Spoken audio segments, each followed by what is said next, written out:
우리가 왜 이렇게 오늘 처음 오시거나 아니면 예수님 아직 믿지 않으신 분들 또는 잘 모르시는 분들은 이렇게 생각하실 수도 있어요. 오늘 왜 이렇게 이 그리스도인들이라는 사람은, 기독교인들이라는 사람은 왜 이렇게 예수님에 대해서 이렇게 감격스러워할까? 왜 이렇게 예수님을 기뻐할까?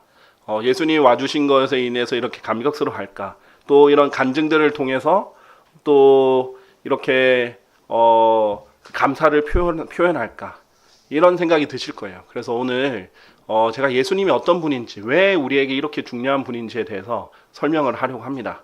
자, 그래서 우리가 이 부분을 제가 예수님을 설명하기에 앞서서 제가 짧게 이 하나님의 말씀 한 구절을 읽고 시작하도록 할 건데요. 없으신 분들도 이렇게 짧은 구절이니까 잘 들어보시면 좋겠습니다. 성경이 없으신 분들도. 히브리서 2장 14절에서 15절 말씀인데요. 히브리서 2장 14절에서 15절 말씀입니다. 예수님께서 이 땅에 오신 이유를 이 두 구절이 굉장히 짧게 설명을 해주는데 매우 중요한 구절이라고 할 수 있겠습니다. 히브리서 2장 14절에서 15절 말씀인데요. 제가 여러분을 대신해서 제가 읽도록 하겠습니다. 그런즉 자녀들이 살과 피에 참여하는 자들인 고로 그분께서도 친히 이와 같이 동일한 속성을 취하셨느니라. 그분이 바로 예수님이시거든요. 그래서 우리가 살과 피에 참여하는 자들인 것처럼 예수님께서도 이와 같이 동일한 속성을 취해서 살과 피를 잇는 인간의 몸을 입고 오셨다는 거예요.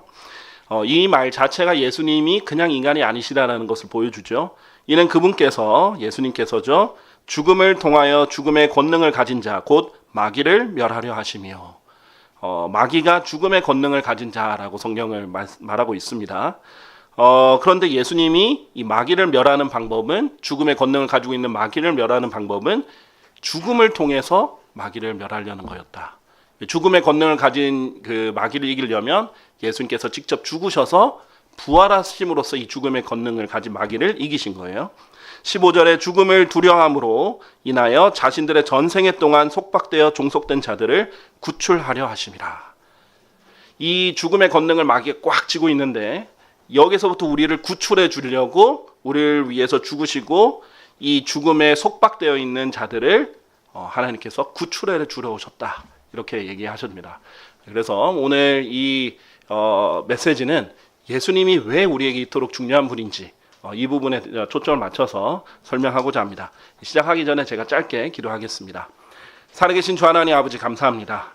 주님께서 많은 성도님들의 기도를 들어주시고 또 각각 자신의 사랑하는 주변 지인들과 친구들과 또 가족을 이렇게 초대하고 여기까지 올 수 있도록 인도해 주신 하나님께 모든 영광과 감사와 찬양을 드립니다.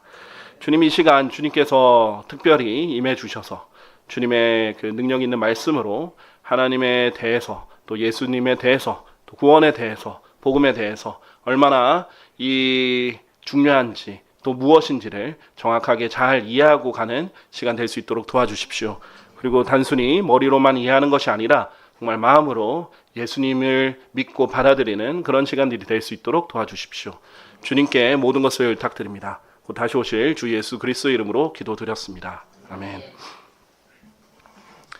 자, 오늘은 이제 영어로 크리스마스라고 하고요. 그다음에 이제 한자로는 성탄절이라고 하죠. 쉽게 말해서는 예수님이 태어나신 날이다 이렇게 말하는 날입니다. 자, 우리 정확하게 이 날에 예수님이 태어나신 건 아니지만요. 그래도 예수님을 태어난 걸 기념하는 날로서 이제 이 날을 지정을 한 거죠. 자, 이 전 세계가 이 날을 기념하고 있습니다.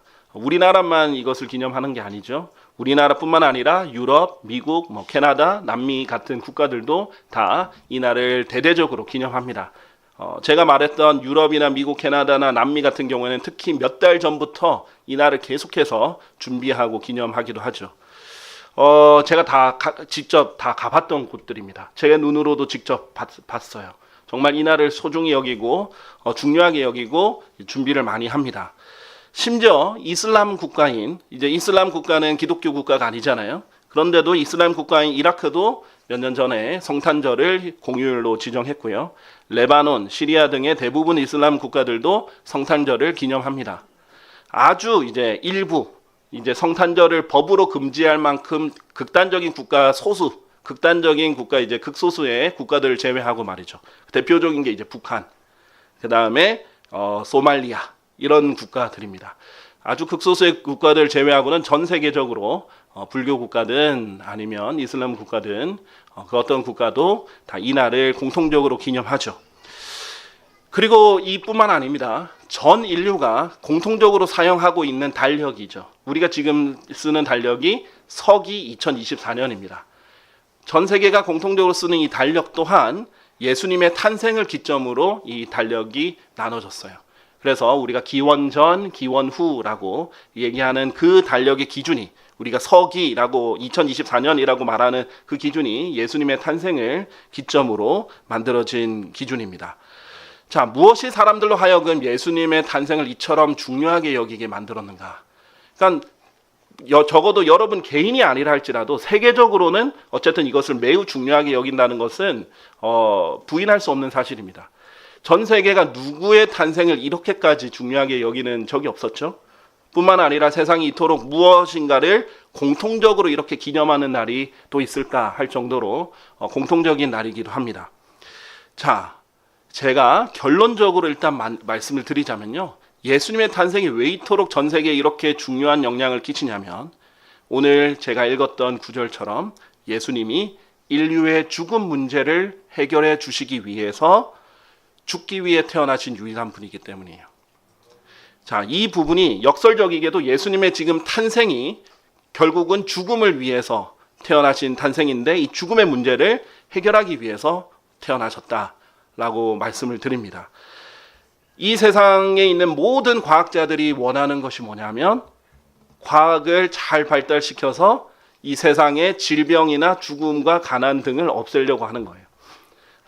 공통적으로 그렇게 하죠. 유엔이 모여서 늘 회의하는 게 뭐예요? 식량 문제, 죽음, 먹고 사는 문제, 질병 문제, 그 다음에 죽음 문제, 수명 문제 이런 것들을 해결하려고 합니다. 모든 사람의 관심사는 결국 죽음과 관련이 있어요. 그런데 중요한 것은 아무도 이 문제를 해결하지 못했다는 겁니다. 지금까지 그 어떤 똑똑한 사람도 그 어떤 기술도 이 문제는 해결할 수 없었고 또 앞으로도 이것을 완전히 해결할 수 없을 것입니다. 자, 그래서 오늘 이 문제를 유일하게 해결하신 분 예수님을 소개해드리고자 합니다. 그리고 이 문제를 해결했다는 것이 어떤 의미인지 또 설명을 드리려고 해요. 일단 예수님께서 우리를 살리시기 위해서 우리의 죽음 문제를 해결해 주시기 위해서 죽으셨다. 역설적이게도 그러셨다라고 말씀드렸는데요. 예수님께서 죽으신 것은요. 그냥 구석에서 혼자 이렇게 침대에 누워있다가 죽으신 게 아니라 모든 사람들이 보는 앞에서 공개적으로 십자가에 달려 죽으셨습니다. 그 죽음도 사람들이 부인할 수 없을 만큼 아주 많은 사람들 앞에서 그렇게 했죠. 적어도 수천 명이 넘는 사람들 앞에서 그렇게 죽으셨습니다. 공개적으로요. 그리고 예수님이 죽으신 것뿐만 아니라 부활하신 것 또한 사람들이 500명이 넘는 사람들이 봤을 만큼 공개적으로 부활하셨어요. 인류 역사상 누군가가 이렇게 공개적으로 죽고 공개적으로 부활한 사람은 없었던 겁니다. 자, 잠깐 심정지가 왔다가 다시 심장이 뛴 게 아니에요. 그래서 이제 성경에서 보면 예수님이 3일 만에 부활하셨다라는 게 굉장히 중요하게 나오는데 심장이 완전히 멈춘 채로 3일 동안 있었다가 그 뒤에 부활하셨다는 거예요. 자, 이렇게 완전히 죽었다가 완전히 부활한 것을 수많은 사람들이 목도한 유일한 사람이 예수님이에요. 그러니까 예수님이 유일하게 스스로 죽음을 정복하고 이기고 부활하신 겁니다. 그래서 마귀가 이 죽음의 권능을 가지고 있는데 이 마귀를 공개적으로 이기고 승리를 선언하신 분이 예수님이라는 거죠. 자, 이 예수님에 대한 예수님 이야기는요. 다른 전설들이나 신화들이나 어떤 종교적인 신화들과는 전혀 다른 특성을 가지고 있어요. 종교적인 신화, 뭐 그리스 로마 신화라든지 어떤 종교 경전에 나온 누군가의 얘기는요. 수백, 수천 년 전에 있었던 얘기를 그 뒤에 있는 사람이 적은 거예요. 그래서 그것을 입증할 수도 없고 그 증인들도 이미 죽은 지 너무나 오래돼서 틀렸다 맞다라고 말할 수 없는 그냥 전설이에요.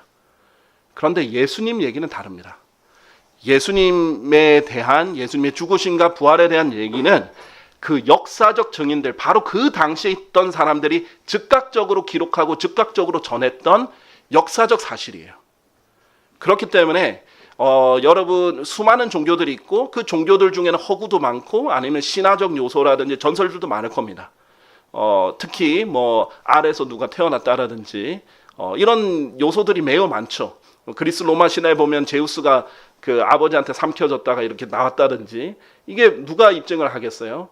그러나 예수님에 대한 이야기만큼은 그 시대에 있는 사람들이 부인할 수 없는 사실이었다는 거예요. 그러면 어떤 분이기에 도대체 유일하게 이 죽음 문제를 이기고 부활하셨고 스스로 부활하셨고 또 유일하게 이것이 즉각 기록되고 전파되고 이것을 본 증인들이 로마 제국이 제발 전하지 말라고 잡아서 죽이는데도 목숨 걸고 계속 전했냐 이거죠. 그래서 심지어는 나중에 로마 제국 전체가 뒤집혀서 예수님을 믿는 사람들이 더 많아진 그런 일이 어떻게 벌어졌는가. 그리고 아직까지 지금까지 예수님을 믿는 사람들은 예수님 얘기를 하면 이렇게 감격적이게 얘기하고 오늘 간증을 들었던 것처럼 개인적으로도 그 예수님을 믿었을 때 그 생애의 변화와 그 감격을 전하는가. 정말 예수님께는 뭔가 있다라는 거죠. 만약에 여러분이 이러한 사실을 외면한 채 정말 이 세상에서 정말 중요한 제가 단언컨대 말씀드릴 수 있는 가장 중요한 분인 예수님을 외면한 채 알아보려고도 하지 않은 채 여러분의 인생을 살아간다면 여러분 인생에서 가장 중요한 것을 놓치는 것입니다. 오늘 여러분이 여기 있게 된 것은 결코 우연이 아닙니다. 여러분이 여기 있는 이 짧은 시간 동안 여러분이 이 얘기에 집중을 한다면 저는 성경에 있는 그대로 여러분에게 전할 텐데 그러면 여러분이 왜 이분이 이렇게 중요한지를 알게 되실 겁니다. 자, 톨스토이가 이렇게 말을 했죠. 세계적인 문호인 톨스토이가 이렇게 말합니다. 이 세상에 죽음만큼 확실한 것은 없다. 그런데도 사람들은 죽음을 준비하지 않는다. 이렇게 말했어요. 맞는 말을 했죠. 이 세상이 죽음 말고 그거보다 더 확실한 게 뭐가 있을까요? 주식이 확실합니까? 이 주식은 반드시 오른다. 그만 확실합니까? 아니면 심지어 부동산은 불패야. 부동산 반드시 오른다. 이것도 확실합니까? 그러지 않아요. 돈이 확실합니까? 아니에요. 돈은 휴지 조각이 될 수 있습니다. 우리 전 세계 곳곳에서 일어나는 일이잖아요. 남미에 있는 수많은 국가들이 국가 부도를 선언하면서 종이 쪼가리, 휴지 쪼가리보다도 가치가 없어지는 게 돈이 됩니다. 세계 1, 2차 대전 이후에는 독일의 화폐가 너무나 인플레이션이 급격하게 와서 가치가 떨어져서 돈을 수레에 싣고 와도 휴지 한 장을 못 샀습니다. 지금도 그러는 나라들이 있어요. 나라가 부도가 나면요. 여러분이 억만금을 가졌다 할지라도 가치가 없어져 버립니다. 약속을 지킬 수 없기 때문이에요. 자, 여러분의 가족이 여러분에게 한 약속이 이만큼 확실할 수 있습니까? 여러분의 가족이 하든 친구가 하든 그 누가 한 약속이 이만큼 확실할 수 있어요. 심지어 삼성도 부도가 날 수 있어요. 심지어 구글이든 테슬라든 부도가 날 수 있는 일입니다. 그러나 죽음은 반드시 일어나는 일이에요. 그런데 매우 중요한 일이고요. 그런데도 많은 사람들이 죽음을 준비하지 않습니다. 성경은 죽음에 대해서 이렇게 말합니다. 한 번 죽는 것은 사람들에게 정해져 있으나 이후에는 심판이 정해져 있는 것 같이. 자, 성경이 왜 놀라운 책이냐면요. 그 어떤 과학책도 죽음 이후의 일들을 얘기할 수가 없어요. 왜냐하면 과학은 눈에 보이는 실험할 수 있는 것만 뭔가를 증명해내는 도구일 뿐이거든요. 근데 눈에 보이지 않거나 실험할 수 없는 것은 증명을 해낼 수가 없습니다. 근데 죽음 이후는 실험을 할 수가 없어요. 그렇기 때문에 어떻게 얘기를 할 수도 없습니다. 근데 성경은 하나님께서 여러분에게 생명을 주셨고 죽음 이후에 여러분의 영혼을 주셨기 때문에 죽음 이후에 어떻게 될지를 다 아시는 분께서 처음부터 자세하게 어떤 일들이 일어날지 적어 놓으셨는데 죽음이 정해져 있다. 한 번 죽는 것은 사람들에게 정해져 있다라는 사실과 그러니까 무슨 말이에요? 하나님이 정하신 거예요. 하나님이 정하신 것은 사람이 바꿀 수가 없습니다. 피할 수가 없어요. 낮이 지나면 밤이 어김없이 오죠. 밤이 지나면 또 낮이 와요. 이걸 누가 바꿀 수 있겠습니까? 사계절 어김없이 돌아오죠. 죽음, 이것도 하나님이 정하셨기 때문에 바꿀 수가 없어요. 그런데 그 이후에도 무슨 일이 정해져 있는지 알려주시는 거예요. 심판이 정해져 있다라는 거예요. 자, 심판이라는 것은 하나님께서 여러분을 판결하시는 거예요. 하나님이 여러분의 인생을 가지고 판결을 하시는 재판장이 되셔서 여러분 인생을 낱낱이 보시는 겁니다. 자, 그런데 이 요한계시록 20장에는요, 제가 기니까 읽지 않고 설명을 드릴게요. 뭐라고 적혀 있냐면, 하나님이 심판하실 때는 여러 책들이 놓여져 있는데 여러분이 지금까지 한 모든 행위들이 다 기록되어 있습니다. 그리고 하나님 당연히 능력자시니까 기록, 성경 영어로 기록이라는 말이 record라는 단어거든요. 근데 이 기록이 지금 어디에 쓰이냐면은 영상을 기록할 때도 기록이라고 합니다. 글만 기록이 아니라 영상을 저장하는 것도 record라고 해요. 하나님께서 글로만 적어 놓으셨을까요? 하나님 능력이 넘치는 분이 여러분이 보는 2D 영상을 넘어서서 3D, 더 입체적으로 여러분에게 다 보일 수 있을 정도로 잘 기록해 놓으셨지 않겠어요? 얼마든지 기록도 보여주실 수 있지 않겠습니까? CCTV 있으니까 요즘엔 어딜 가도 눈이 있다라고 하죠. 하나님은 이미 몇천 년 전부터 주의 눈은 온 세상을 두루다니면서 어디든지 다 보신다라고 했어요. 심지어 인간도 세계 곳곳에 있는 일들을 보고 확인할 수 있는데 하나님이 그렇게 못하시겠어요?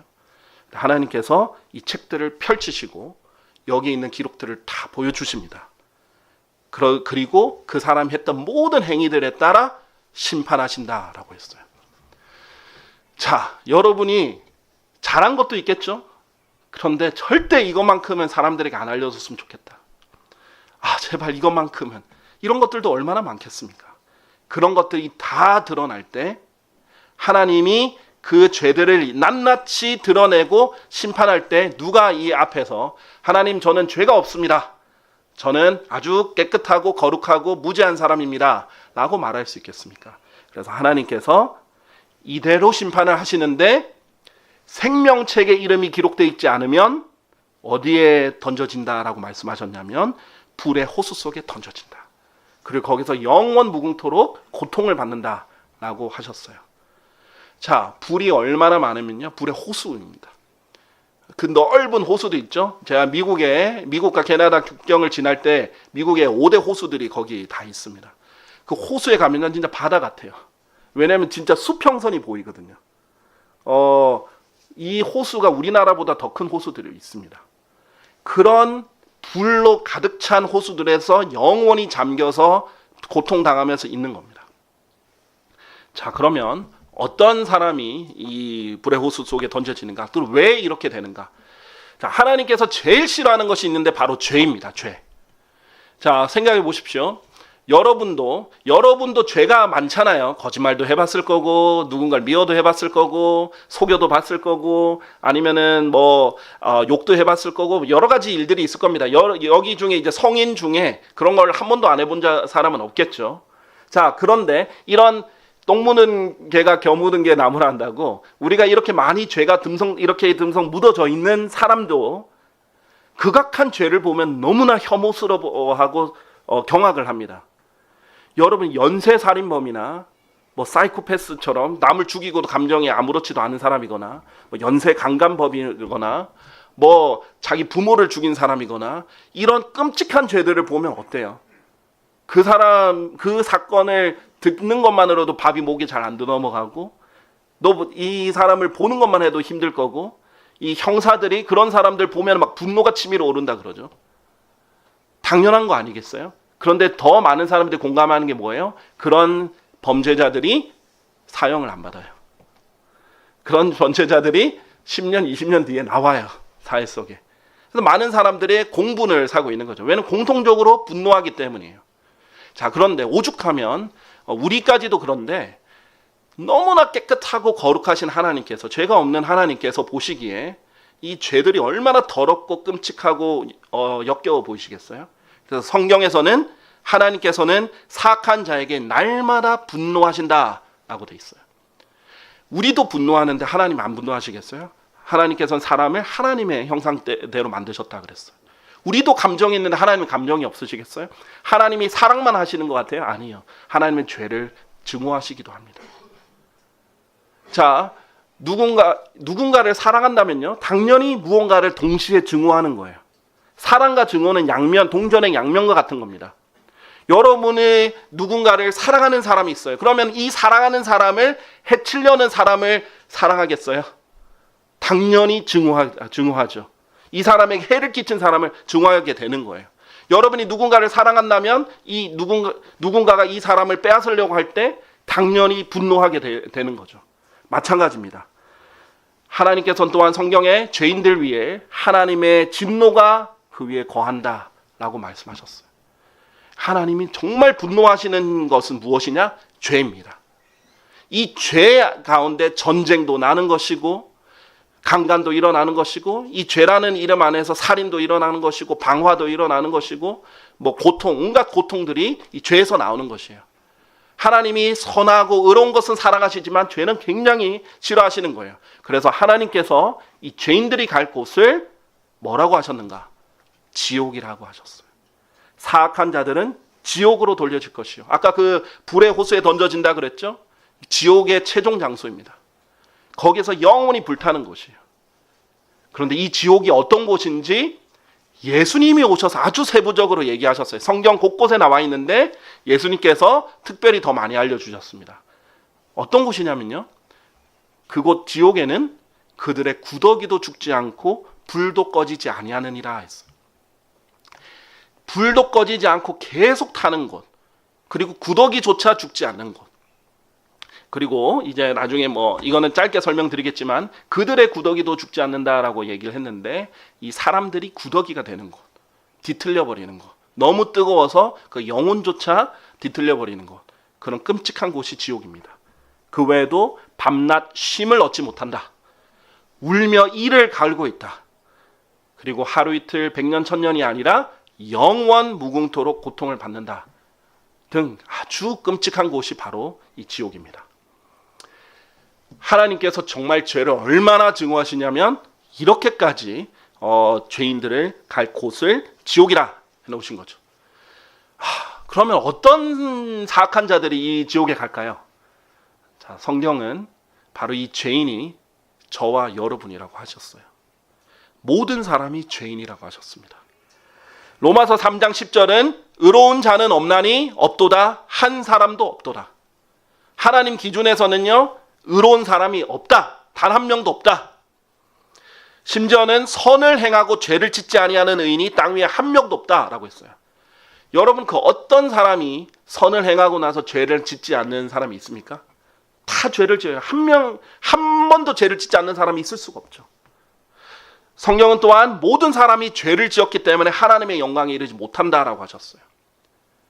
자, 여러분, 우리 도토리 기적이라고 하는데 죄가 있는 사람 눈에는 나는 좀 괜찮은 사람이고 저 사람은 좀 심각한 죄인이야 라고 할지 몰라요.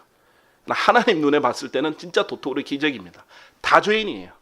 다 죄를 지었고요, 죄가 없는 하나님의 영광에 계신 그 천국에는 들어올 수 없는 사람이에요. 그럼 성경에선 천국이 없으면 어디에 가야 되느냐? 지옥에 갑니다. 천국은 하나님이 계시는 곳이고 지옥은 마귀가 영원 무궁토록 던져지는 곳이에요. 바로 이것 때문에 우리 인류는 아주 심각한 상황에 놓여 있었습니다. 자, 왜 죄인이냐? 죄를 지어서만 죄인이 아니에요. 여러분, 이미 태어날 때부터 이 죄의 본성을 가지고 태어났어요. 왜냐하면 우리의 인류의 조상인 아담이 죄를 지은 이후로 유전자처럼 이 본성을 타고났습니다. 그래서 어린아이도 거짓말해요. 제가 아이를 키워보니까 아이가 아직 기지도 못하는데 엄마가 먹지 말라 한 거를 엄마가 뒤도니까 숨겼다가 다시 꺼내서 먹더라고요. 아직 이게 뭐 잘못됐는지 안 됐는지도 모르지만 거짓말을 순간적으로 말을 배우자마자 거짓말을 하더라고요. 아니, 이것만 할 줄 알아도 거짓말을 하더라고요. 이 죄의 본성을 타고났어요. 그리고 죄를 계속 짓습니다, 또. 자, 그래서 이 마음이, 사람의 마음이 죄의 공장같이 죄를 찍어내는 것 같아요. 그래서 예수님께서는 이렇게 말씀하셨어요. 그 사람에게서 나오는 것, 그것이 그 사람을 더럽히느니라. 이는 속에서, 마음속에서, 곧 사람들의 마음에서 악한 생각들과 간음들과 음행들과 살인들과 도둑질들과 탐욕과 사악함과 속임수와 음란과 악한 눈과 신성모독과 교만과 어리석음이 나오기 때문이라. 이 모든 악한 것들이 속에서 나와 그 사람을 더럽히느니라 했어요. 자, 여러분이 꼭 어떤 일을 반드시 실행해야만 그게 죄가 아니에요. 여러분의 이미 속에서, 생각에서부터 음란한 생각을 하고 악한 생각을 하고 누군가를 증오하고 약속을 저버리고 부모를 공경하지 않고 업신여기고 이런 모든 것들 다 죄입니다. 근데 하나님 그걸 아신다라는 거예요. 계속 이 사람을 더럽히고 있는 거예요. 하나님 눈에는 너무나 더럽고 가증한 사람들인 거예요. 여기에 예외인 사람이 단 한 명도 없습니다. 그래서 성경은 이렇게 말합니다. 이 마음은 만물보다 거짓되고 속임수로 가득하고 극도로 사악하니 누가 마음을 알 수 있으리요? 라고 했어요. 만물보다 속임수로 가득하고, 그러니까 마음을 얼마나 많은 속임입니까? 극도로 사악하다라고 얘기합니다. 누가 마음을 알 수 있으리요? 그렇죠. 물길은 알아도 사람 마음을 모른다 그러죠. 시시때때로 바뀌고 안정적이지 않고 매번 거짓말하고 순간을 모면하려고 하고 누군가를 증오하고 쉽게 자기 합리화하고 이 모든 것이 인간의 죄덩이인 것을 다 증명해주고 있어요. 우리가 그것을 아는 게 뭐예요? 하나님이 우리가 태어날 때부터 주신 양심이 있기 때문이에요. 그래서 우리가 무엇이 선이고 악인지 알아요. 그런데도 계속 악을 짓는 겁니다. 죄를 짓는 겁니다. 자, 그러면 이 끔찍한 지옥에 갈 수밖에 없는 운명에 처해져 있는 인류는 매우 심각한 상황에 처해졌던 거예요. 근데 이 문제를 해결하러 오신 분이 바로 예수님입니다. 그래서 예수님께서 이렇게 일찍이 말씀하셨어요. 예수님이 자신을 인자다 이렇게 표현을 하시는데, 인자가 잃어버린 바 된 자를 찾고 구원하기 위하여 왔다라고 말씀하셨어요. 그러니까 예수님이 이 땅에 오신 이유는요, 이렇게 잃어버린 바 된 사람들, 지옥에 갈 사람들을 잃어버린 바 된 사람들이라고 해요. 원래 다 하나님 거죠. 그런데 죄 때문에 하나님과 멀어지고 지옥에 가게 된 그런 사람들을 찾아내서 그 사람들을 구하려고 왔다라고 말씀하시는 겁니다. 어떻게 하시냐면요, 심지어 양의 비유를 하셔서 100마리의 양이 있으면 잃어버린 그 양 한 마리 찾으려고 산속을 가고 계곡을 가고 곳곳을 찾아다니다가 이 잃어버린 양을 찾으면 어깨 위에 놓고 뛸 듯이 기뻐하며 돌아와서 잔치를 벌이면서 함께 크게 기뻐하자. 내가 이 잃어버린 바 되었던 양을 내가 찾았다라고 말하면서 기뻐하는 모습입니다. 예수님이 여러분을 지옥 가는 것을 그냥 보실 수가 없었던 거예요. 최근에 광고가 나오더라고요. 뭐 소방관이라는 영화가 나왔다고. 이게 화재 현장을 목숨 걸고 뛰어드는 소방관들을 기념해서 만든 영화라고 합니다. 소방관이, 우리 보세요. 경찰, 검찰 이런 사람들은 욕도 많이 먹죠.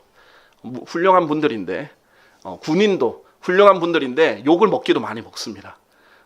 물론 정치적인 이유 때문에 욕을 먹기도 하죠. 근데 소방관을 욕하는 사람들 별로 없어요. 왜냐면 소방관은 권력이 별로 없습니다. 소방관은 권력이 없는데 희생만 엄청나요. 특히 초기 소방관들은 엄청난 희생을 많이 했다 그러죠. 정말 불구덩이 속에 들어가가지고 한 사람이라도 구출해내려고, 그냥 사실 안 구출해도 사실 상관없는데 자기가 화상을 입고 다치는 일이 있더라도 구출해내려고 한다는 거죠. 그런데 예수님은 여러분을 잠시 불이 붙었다가 꺼지는 그런 화재 현장에서 여러분을 구원하는 게 아니라 영원히 불탈 사람들을 지옥에서 건져내 주시기 위해 오셨다는 거예요. 이렇게 해주신 분이 인류 역사상 유일하게 예수님밖에 없었고, 그렇게 하실 수 있는 분도 예수님밖에 없다는 거예요. 왜 그러냐? 예수님이 하나님이셨기 때문입니다. 여기서 예수님이 그 모든 인간들과 다른 점이 나오는 거예요. 성경에서 이렇게 말합니다. 경건의 신비는 논란의 여지 없이 위대하도다. 하나님께서는 육체로 명백하게 나타나셨고. 자, 놀라운 건 뭐냐면요, 여러분을 만드신 창조주 하나님께서 이 온 우주 만물을 만드신 하나님께서 여러분을 만들어 놓고 방관하신 게 아니라 여러분을 잘 만들어서 여러분에게 자유를 주셨어요. 자유의지라고 하죠. 근데 이 자유를 줬더니 자유를 가지고 계속 죄를 짓고 심판받고 벌받을 일만 하는 거예요. 근데 그것을 또 심판 안 하실 수가 없어요. 우리나라 국가에서 재판을 안 하면 어떻게 됩니까? 수많은 범죄자들이 죄를 짓겠죠. 심판해야 돼요. 그게 공의입니다. 정의고 공의예요. 이것을 행하기 위해서는 심판을 해야 되는데 여기서 직접 건지시기 위해서 본인이 대신 인간으로 오셔서 대신 그 심판을 받았다는 거예요. 그리고 대신 죽고 대신 죄값을 치르고 여러분을 살려주시겠다는 거예요. 바로 이 예수님께서 하나님이 이 땅에 오신 분입니다. 그래서 인류 역사는 예수님 오시기 전과 오시기 후로 나뉩니다. 우리의 달력은 하나님이 인간으로 오신 날부터 새롭게 시작한 겁니다. 그래서 이 예수님께서 여러분을 위해서 하신 일이 무엇인가? 여러분의 죄들을 다 담당하시기 위해서 십자가라는 나무에 달려서 친히 우리를 위해서 대신 죽어주신 거예요. 그리고 나서 이 죽고 끝나면 하나님이 아니죠. 그럼 능력이 없잖아요. 누군가를 위해서 죽어주는 건 인간도 할 수 있습니다. 그런데 부활을 하셔서 이 죽음을 이기신 거예요. 그리고 그렇게 할 수 있는 능력이 있다는 것을 만천하에 공개적으로 보여주신 것입니다. 근데 이 모든 사실이요, 그냥 구석에 일어났다가 짜잔 이랬다라고 만들어낸 얘기가 아니라 성경은 구약과 신약이라는 책이 그 구분이 있습니다. 성경 총 66권으로 아주 많은 책들로 엮어진 책이거든요. 한 권으로 묶여는 있지만, 그런데 구약과 신약도 예수님이 오시고 나서와 예수님이 오시기 전으로 나눠져요. 자, 그런데 이 예수님께서 오시기 전에 구약이라는 책들, 유대인들이 계속 기록하고 보존했던 책들에서 예수님이 올 거라는 것을 계속해서 예언을 했어요. 이 예수님을 메시아라고 불렀습니다. 메시아가 올 것을 이 구약책에서 계속해서 적어서 유대인들의 특징이 뭐냐면요, 매주 회당이라는 곳에서 읽었어요. 자, 그래서 유대인들의 특징은 이 12지파가 있는데 한 지파가 통째로 이 성경을 기록하고, 그때는 프린터가 없잖아요. 손으로 다 기록하고 보존하는데 힘을 썼어요. 그리고 이것을 열심히 복사하고 쓰면은 어떻게 해요? 곳곳에 뿌려가지고 제사장들이란 사람들이, 이 사람들이 곳곳에서 가르쳤어요. 그래서 이것이 기록되고 나면요, 나중에 바꿀 수가 없어요. 한 번 기록되면, 그리고 기록하다가 잘못되면, 실수를 하면 바로 불로 태워 없애야 됩니다. 그래서 공들여서 쓴 그 성경 기록들을 곳곳에 뿌려서 매주 전 국민이 읽었던 거예요. 그래서 바꿀 수도 없고 이것은 모를 수도 없습니다. 거의 1년에 한 번씩 이 연서들이 돌아가면서 읽거든요. 그러니까 이게 바꿀 수도 없고 숨길 수도 없고 다 알려진 사실인데 몇백 년, 최소 몇백 년 전부터, 심지어는 예수님 태어나기 1800년 전까지 기록된 그런 성경들이 계속 메시아가 갈 것이다. 메시아가 오면 어디에서 태어날 것이다. 어느 가문에서 태어날 것이다. 누구의 아들로 오실 것이다. 아니면은 어떻게 죽으실 것이다. 어디에 갔다 오실 것이다. 죽을 때는 이런 방법으로 죽고, 장사될 때는, 묻힐 때는 어떻게 묻힐 것이다. 나중에 부활할 때는 어떻게 될 것이다. 아주 상세하게 메시아를 위해서 기록해놨어요. 그리고 메시아는 등장할 때 다 알 수 있도록 수많은 기적과 이적들을 공개적으로 할 것이라는 것도 알려주셨습니다. 자, 그 대상이 예수님께서 오신 거예요. 그래서 이 성경에서 복음이다, 복된 소식이다, 아주 좋은 소식이다, 이런 뜻이거든요. 복음이다 라고 했을 때 핵심적으로 들어가는 말이 성경 기록들대로 그리스도께서 우리의 죄들로 인하여 죽으셨다는 것과, 이미 우리의 죄를 위해 죽으실 것을 구약에 몇백 년 전에, 최소 몇백 년 전에 다 기록해 놓으셨어요. 그리고 그대로 예수님이 이루셨다는 거예요. 자, 이것이 우연이 될 확률이 통계학적으로 얼마나 되는지 아십니까? 10의 157승분의 1입니다. 공이 157개나 된다라는 거예요. 이 숫자는요, 여러분 감이 안 올 거예요. 공이 157개는커녕 공이 10개만 되는 숫자도 천문학적인 숫자라고 하거든요. 이 확률은요, 우주에 있는 모든 분자와 전자의 숫자를 다 합쳐도 이것이 되지 않습니다. 결코 우연이 아니다라는 거예요. 통계학에서는 공이 한 10몇 개만 넘어가도 더 이상 우연이 아니라고 합니다. 그 예언이 미리 기록되어 있던 내용이 바로 한 사람에게 동시에 이루어졌다는 거예요. 그리고 그분이 장사되셨다는 것과 성경 기록들대로 그분께서 셋째 날에 다시 살아나셨다는 것이다. 하나님이 미리 얘기하시고 미리 입증하시고 미리 성취하시고 하나님 직접 인간으로 오셔서 다 이루어 놓으신 거예요. 자, 그래서 하나님께서 여러분에게 요구하신 건 하나밖에 없어요. 하나님이 다 이루어 놓으셨기 때문에 여러분을 구하려고 다 이루어 놓으셨어요. 자신의 말이 진실임을 확증하려고 미리 기록하시고, 또 자신이 직접 육체로 나타나셨고, 또 자신이 직접 그것을 이루시고, 여러분을 대신해서 자신이 직접 십자가에 달려 죽으시고, 자신이 직접 부활하시고, 직접 증거하시고 다 했어요.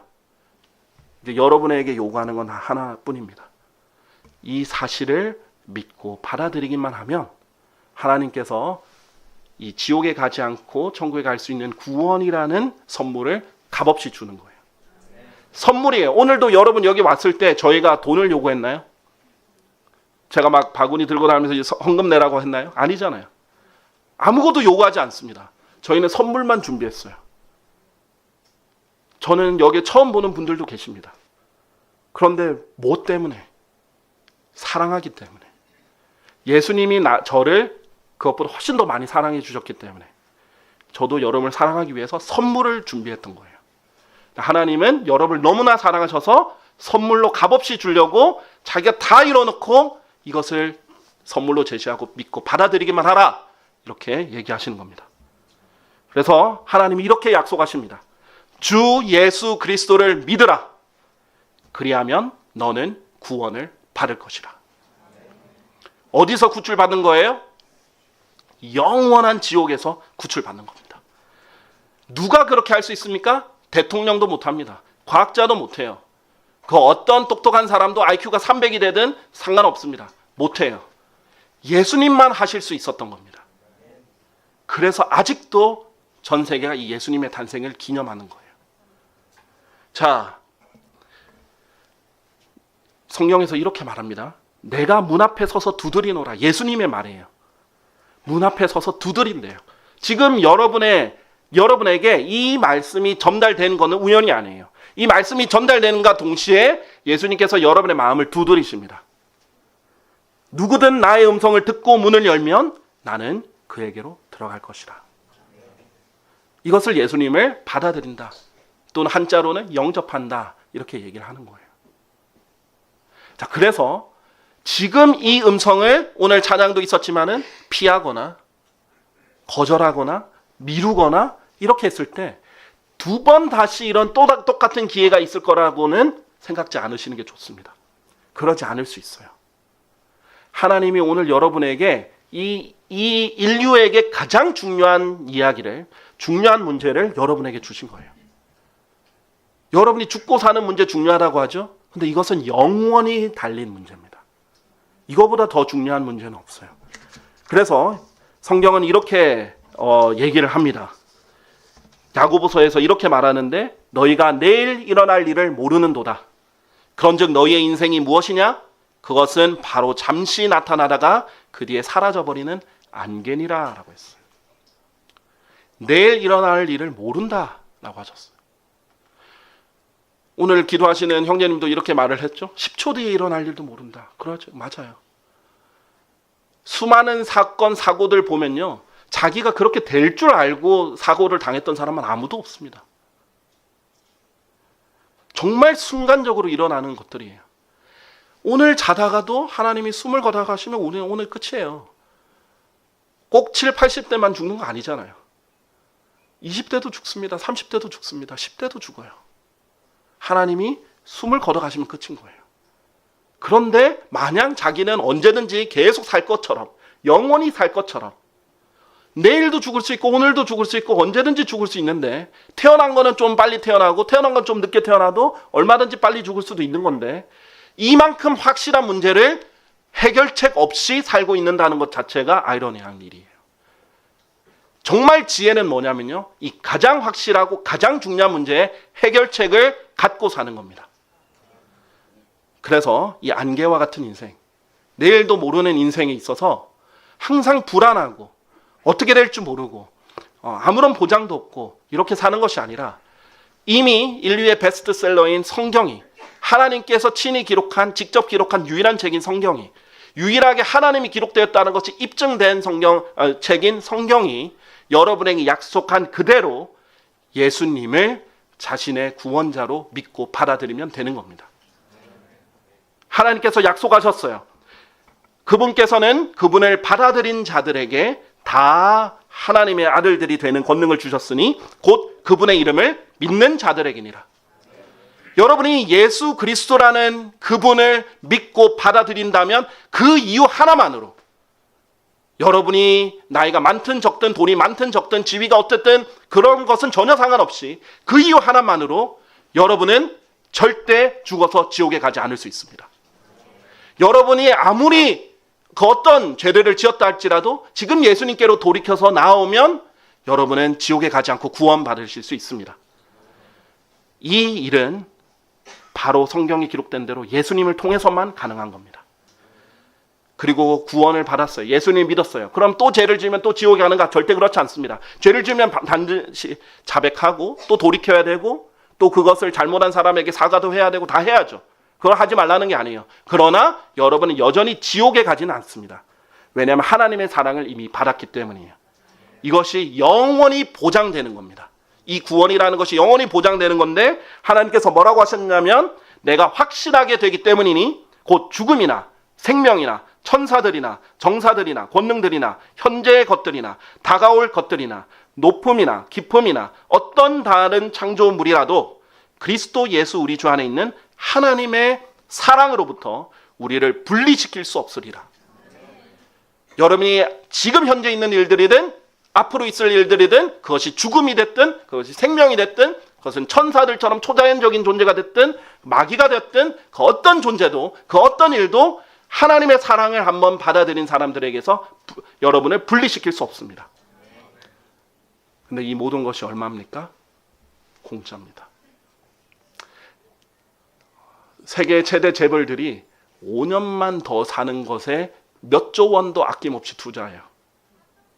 그러나 여러분에게 영원한 생명을, 그리고 영원히 지옥에서 고통받는 것이 아닌 영원한 안식과 기쁨과 화평이 있는 그곳을 하나님께서 공짜로 영원으로 주시는 거예요. 이보다 더 확실한 말씀이 없고, 전 세계 그 어떤 책도 이보다 확실한 책이 없으며, 그 어떤 일도 이보다 중요한 일이 없어요. 그런데 이 일을 미룬다? 그런데 이 일을 거절한다? 그런데 이것을 거부한다? 도대체 무슨 자신감으로, 도대체 무엇을 믿기에 그렇게 할 수 있겠습니까? 이것만큼 지혜로운 선택이 없는 것입니다. 그래서 저는 오늘 여러분이 예수님을 믿고 안 받아들이고는 저랑 제 개인의 일과는 전혀 상관이 없어요. 여러분의 자유입니다. 그러나 정말 제가 이 사실을 확신하고 믿는 사람으로서 오늘 예수님께서 여러분의 마음을 두드릴 지금 선택하시길 바랍니다. 오늘이 지나고 내일이 돼서 그 다음 주가 돼서는 이제 하나님의 음성이 점점 강하게 들리던 하나님의 음성이 점점 줄어들고, 마귀가 여러분을 혼란하게 만들 것이고, 세상 일과 걱정과 근심으로 여러분의 마음에 짐을 지어 놓을 거예요. 그렇기 때문에 그러기 전에 하나님이 지금 두드릴 때 결정하셔서 구원 받으시길 바랍니다. 네, 우리 다 같이 일어나셔서요. 우리 오늘 하나님의 말씀을 듣고 기도를 우리 함께 할 텐데요. 이미 예수 그리스도를 믿으셨던 분이든지, 또는 아직 믿지 않았던 분이든지, 그것과 상관없이 여러분 모두가 함께하고 동참하기를 바라는 그런 간절한 마음을 해서 우리가 함께하는 기도를 준비했습니다. 오늘 제가 전한 말씀은요, 제 개인의 말이 아니라 성경에, 하나님께서 기록하신 성경의 말씀입니다. 그 무엇보다도 확실하게 증명된 말씀들입니다. 이 성경 말씀을요, 여러분이 듣고 하나씩 하나씩 자신을 점검해 보시길 바랍니다. 나는 죄인인가? 자기가 마음속으로 얼마나 추악한 생각들을 많이 했고, 얼마나 더러운 존재인지, 자기가 얼마나 거짓말을 많이 하고, 얼마나 배신을 많이 하고, 얼마나 약속을 많이 어기고, 얼마나 교만하고, 얼마나 남들을 쉽게 업신여기고 무시하고, 얼마나 교만하고, 얼마나 마음으로 음란하고, 이런 것들 다 누구보다도 여러분 자신이 솔직해지기만 한다면 아실 겁니다. 그렇다면 죄인은 죽으면 어떻게 되는가? 어디로 가는가? 이 질문에 대한 대답을 이 모든 것을 알고 계신 하나님께서 주셨어요. 죄인은 영원히 불타는 지옥에 간다. 하나님의 진노가 사람 위에 있다 라는 것을 알려주셨습니다. 그러나 그 지옥에 갈 수밖에 없는 죄인인 저와 여러분을 하나님께서 사랑하셔서 여러분을 대신해서 이 땅에 인간의 몸을 입고 태어나셔서 여러분을 대신해서 피 흘려 죽으시고 장사되셨다가 다시 3일 만에 부활하셨어요. 여러분이 이 사실을 지금 믿고 받아들이기만 한다면, 이 예수님을 믿고 받아들이기만 한다면 사람의 약속이 아닌 하나님의 약속이 여러분을 영원히 지옥에 가지 않도록 구원하시겠다는 것입니다. 이 약속을 정말 어린아이처럼 여러분에게 아주 거창한 믿음이 필요한 것이 아닙니다. 내가 나중에 좀 이런 것들 좀 행동을 좀 고치고 나서 나중에 믿을게요. 그런 거 아닙니다. 정말 어린아이와 같이 정말 순수하게 그냥 작은 믿음이라도 되니까, 주님, 제가 죄인 맞습니다. 제가 지옥에 갈 수밖에 없던 죄인 맞습니다. 그런데 이 저를 사랑해 주셔서 저를 위해 죽으시고 부활하신 예수님을 제가 오늘 믿고 받아들이겠습니다. 나는 이 믿음의 고백만 있으면 하나님의 약속에 따라 여러분은 이 구원을 영원히 선물로 받는 것입니다. 그래서 여러분에게 이 예수님을 믿도록 초청을 할 생각입니다. 여러분 자기 자리에서요, 눈 감은 상태에서 내가 오늘 예수 그리스도를 믿겠다, 내가 예수님을 믿고 받아들여서 이 하나님이 돈을 요구한 것도 아니고 어떤 값을 치라는 것도 아니고 정말 값없이 선물로 주신 이 구원의 선물을 거절하지 않고 받아들이겠다, 그렇게 하는 분들은 우리 다 같이 제가 하는 대로 믿음으로 정말 진심으로 이렇게 고백하시기를 바랍니다. 저를 따라 이렇게 고백하시길 바랍니다. 하나님, 저는 지옥에 갈 수밖에 없던 죄인입니다. 그러나 예수님께서 저의 죄를 대신하여 십자가에 달려 죽으시고 장사되셨다가 3일 만에 부활하신 이 사실을 믿습니다. 제가 하나님이신 예수님을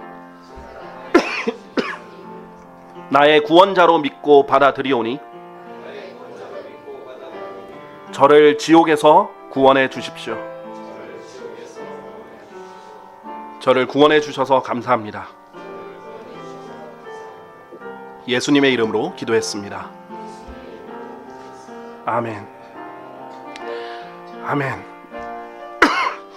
만일 여러분이 오늘 이것을 진심으로 고백하셨다면 정말 제가 아닌 하나님이 정말 여러분을 사랑하셔서 한 이 일을 진심으로 믿고 받아들이셨다면 하나님의 약속에 따라 여러분 앞으로 영원히 절대로 지옥에 가지 않을 것입니다. 여러분이 잘나서가 아니고, 여러분이 잘해서가 아니라, 여러분이 남들보다 더 뛰어나서도 아니고, 여러분이 남들보다 더 착하게 살아서도 아닙니다. 오직 예수님께서 여러분의 죄를 대신해서 죽으셨다는 그 이유만으로, 그 죄값을 치르셨다는 그 이유만으로 여러분은 영원히 지옥에 가지 않게 된 것입니다. 저는 오늘 이렇게 새롭게 예수를 믿고 받아들인 분들 모두 환영합니다. 우리 이제 제가 이 예배를 마치는 기도를 할 텐데요. 이 기도하고 이제 찬양하고 마치도록 하겠습니다. 제가 기도하겠습니다. 살아계신 주 하나님의 아버지, 감사합니다. 오늘 주님의 은혜로 이렇게 하나님의 말씀을 들을 수 있게 해주셔서 너무나 감사드립니다. 오늘 한 사람 한 사람의 발걸음을 지켜주셔서 감사드립니다. 그리고 오늘 복음을 전할 때 잘 이해할 수 있고 들을 수 있도록 주님께서 도와주셔서 너무나 감사드립니다. 오늘 새롭게 예수님을 믿고 받아들인 사람들 주님께서 사랑해 주십시오. 주님, 그들의 인생을 인도해 주시고 주님을 더욱더 사랑하고 또 하나님을 더욱더 확신하며 살아가는 그런 인생이 될 수 있도록 도와주시옵소서. 주님께 모든 감사와 찬양을 드립니다. 주 예수 그리스도의 이름으로 기도했습니다. 아멘.